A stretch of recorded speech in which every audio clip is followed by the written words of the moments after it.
Chapter 736. Kane's body weakened rapidly, but he seemed to have regained consciousness. Kane shouted when he faced the thunder bombs. He formed a few gestures with his hands and activated the Pentad Rising Gates. 5 mysterious doors with runes and sacred images all over instantly rose from the ground. Each door was huge and filled with powerful spiritual energy.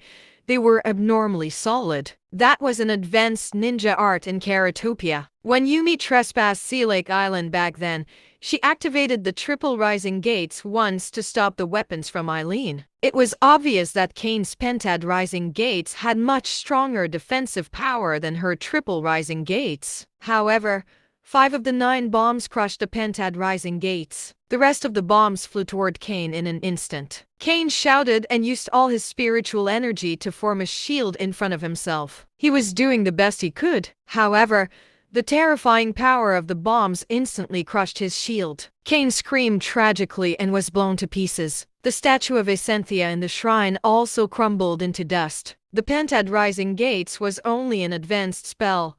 The thunder bombs were far beyond that, so the defense was quite useless. Kane took on more than he could chew. He gained significant power in a short amount of time, but it backfired in the end. Moreover, he took the hit from the terrifying thunder bombs head-on, which led to his demise. Yeren and Cyrus looked at Wilbur in complete shock at that moment. They were anxious and uneasy. Cyrus could not believe that their father, who possessed divine powers, would be defeated by Wilbur. Yeren finally lost his composure and usual calmness, panicking on the spot. Wilbur slowly walked over at that moment. Each step felt like a stomp on their hearts. They felt as if their hearts stopped beating. This guy is too scary, they thought. They lost the confidence to fight. I surrender. I'm willing to hand over the ninjas, Cyrus yelled with a fearful look in his eyes. A light from a blade flashed by. Cyrus was severed into halves, and he died on the spot. Yeren quickly backed away. He had one hand on the sword on his waist, but he did not have the courage to pull it out. Did Beanie Gardner work for you? Asked Wilbur nonchalantly. Yeren slowly nodded. Wilbur frowned and said, hand over the antidote. There is no antidote. It's a poison made for saint-level cultivators. How is it possible to have an antidote? Yumi's death is inevitable, but we can work together. I can be better than Yumi.